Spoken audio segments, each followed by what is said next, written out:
Hey guys, super quick announcement. Due to my crazy huge workload that I need to get finished before the end of the year, including the next catch-up quickie and GDR3, best and worst lists are getting pushed to January. Those of you who wish to pledge to Patreon from now until the end of the year can still do so if you like, but you'll have to pick something that's gonna be coming out in 2018. I'm sorry, but if I don't do this, then I'll just get a shit ton of requests at the 0 hour, and all the stuff that needs to get done won't. As long as your pledge properly processes for at least a month, you should still be good. You'll just have to wait until your album releases next year for us to tackle it. Got it? Cool. Let's do this.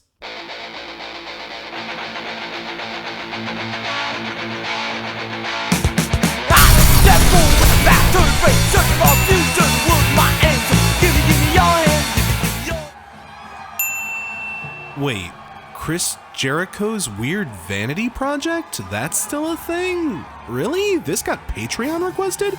Jesus Christ, that was a thing all the way back when I was watching wrestling, and that was back when WCW thought it was a good idea to make David Arquette a world champion. Jesus, the WCW was a weird, beautiful train wreck in its last days, wasn't it?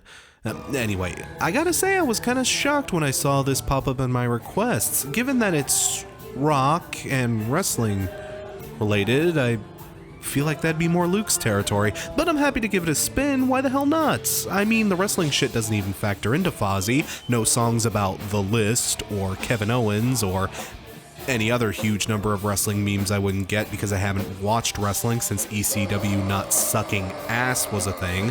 This rock band apparently dropped a lot of their old gimmicks over the years and have mostly just become a band. That's not to say that it isn't any less silly than I remember it being. I mean, with songs like the title track, 3 Days in Jail, and Drinking with Jesus, this band has not grown up all that much. It's still really goofy, really tongue-in-cheeky, really corny, but then again, this thing is fronted by Chris Y2J Jericho.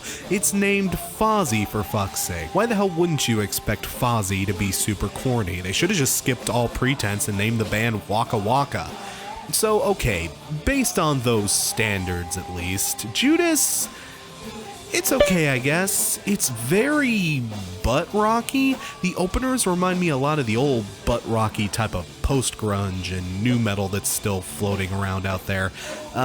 Very Saliva-y, very Hell Yeah-y. It's got some thick riffs here and there, and the occasional cool solo courtesy of Rich Ward, and Frank Fonser isn't exactly asleep behind his kid or anything, but man, oh, the good on this album is weighed down by the negative aspects big time. For one, the production on this album is exquisitely mediocre. The guitars are muted out something wretched in certain points, and given that I rather liked some of the guitar work on here, that's a big disappointment.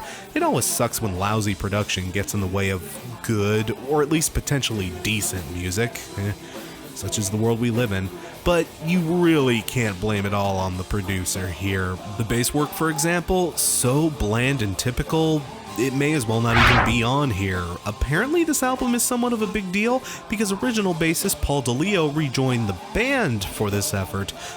But if this is all he came back to do, I'd say the band was probably better off without him, unless their previous bassist was a golden retriever or some shit. And look, I'm just gonna say it, people. Chris Jericho is not a good singer. And I promise I'm not just doing the, well, he's famous for other shit, so he instantly sucks thing. There are a surprising amount of people famous for things outside of music that do turn out to be pretty kick-ass at the music game, too.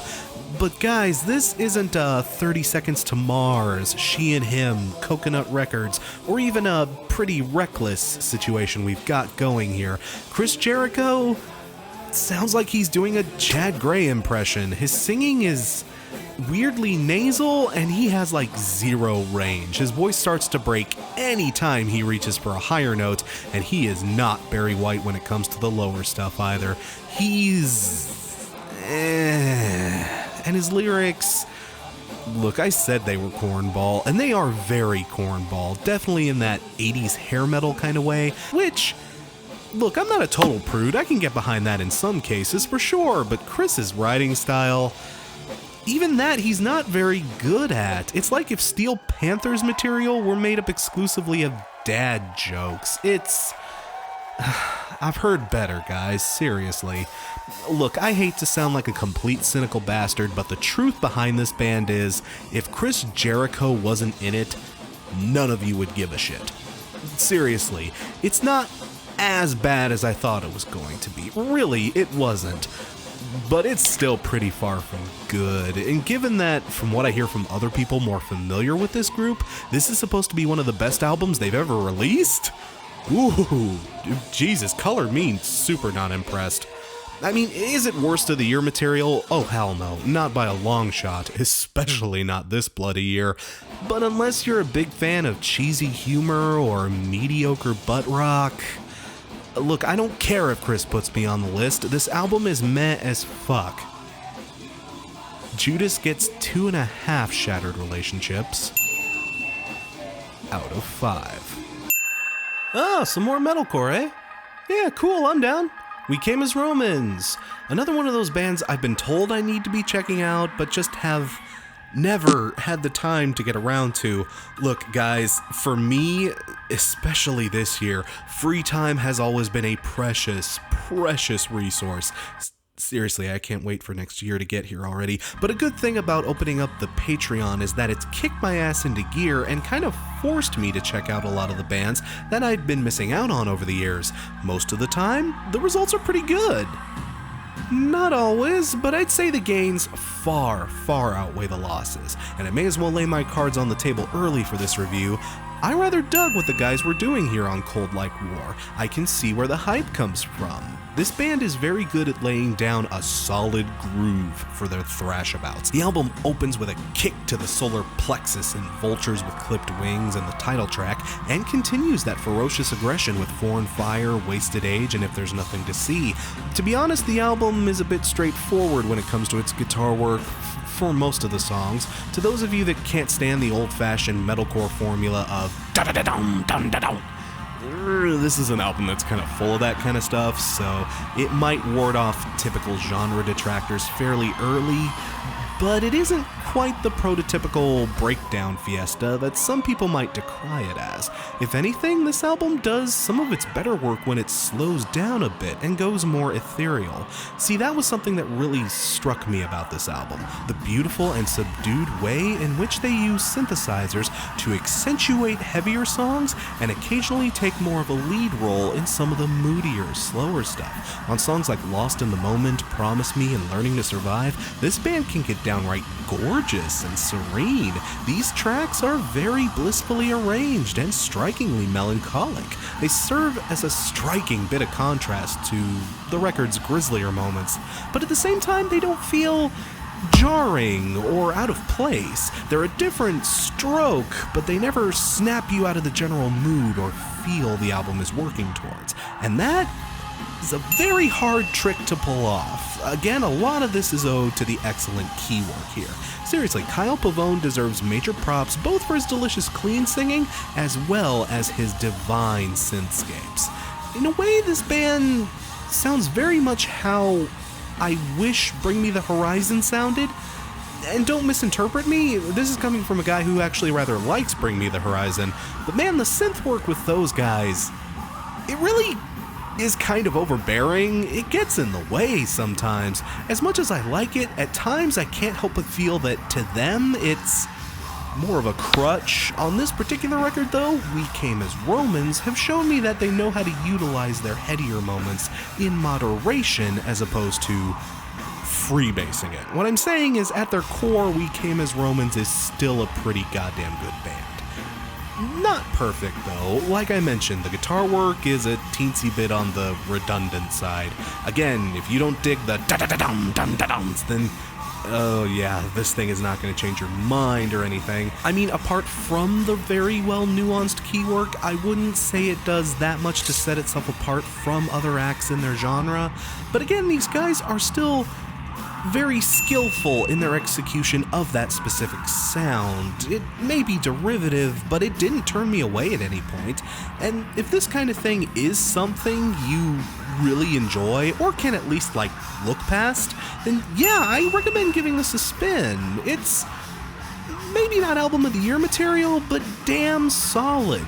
Big thumbs up here. I enjoyed what I heard. Cold Like War gets 4 colds out of 5 wars. I don't care. Yeah, I know I'm supposed to care, but Jesus Christ, Weezer, I think it's officially safe to call it. You guys are getting back into bad habits.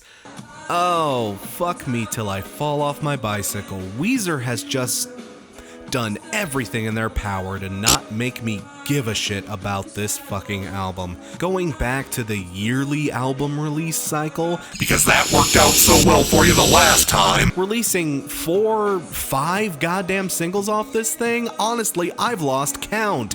Ugh, each one more blasé and bland and blech than the next. Look, guys, I find it very hard to give a shit about this thing at all.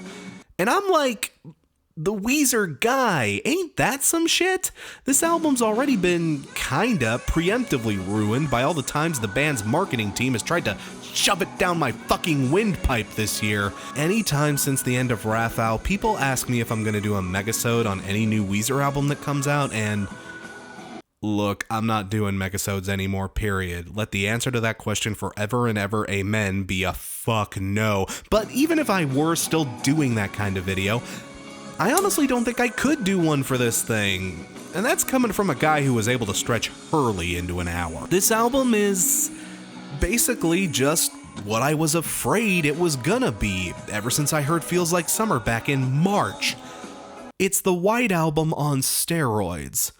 The summer vibes, the chill, laid-back grooves, it's all here again, and it's all cranked up to 11.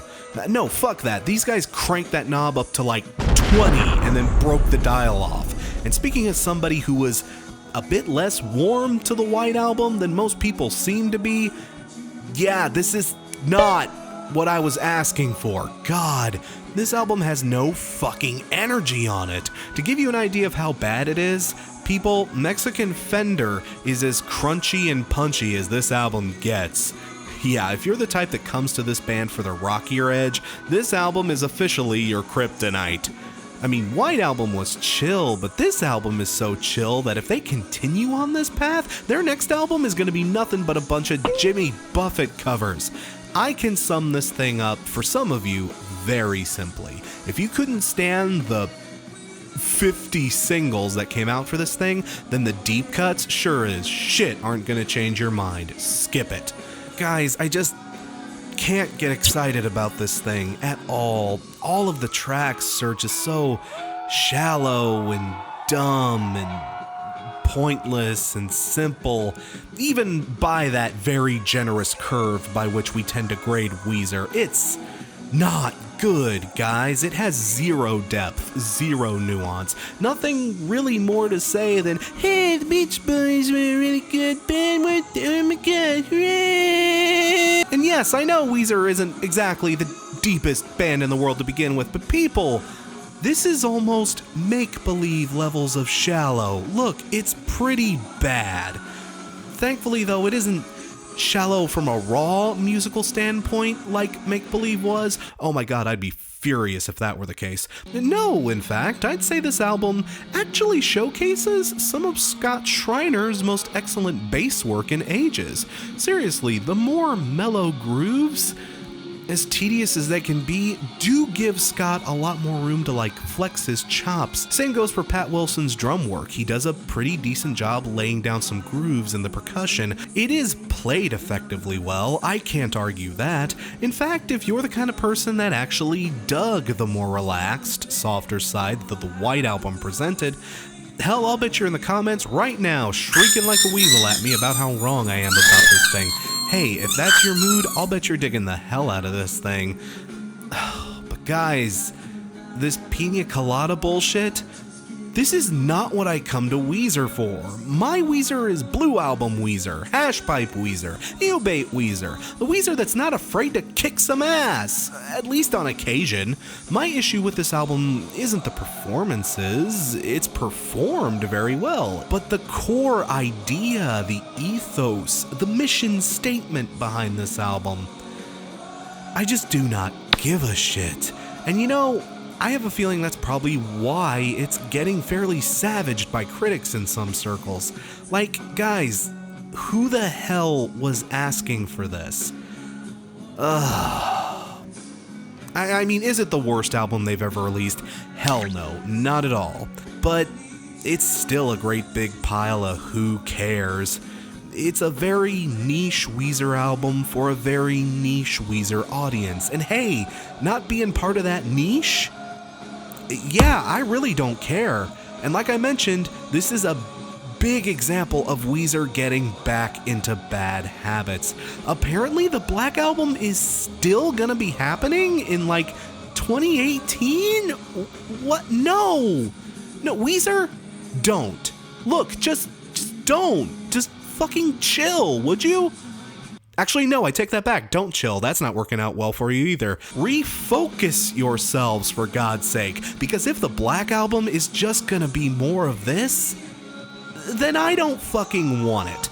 Hell, I already got a Black Album that I love to pieces. And look, as much as I love you, Weezer, you're never even gonna come close to matching the intensity of that. Pacific Daydream gets 2.5 cheeseburgers in paradise. Out of 5.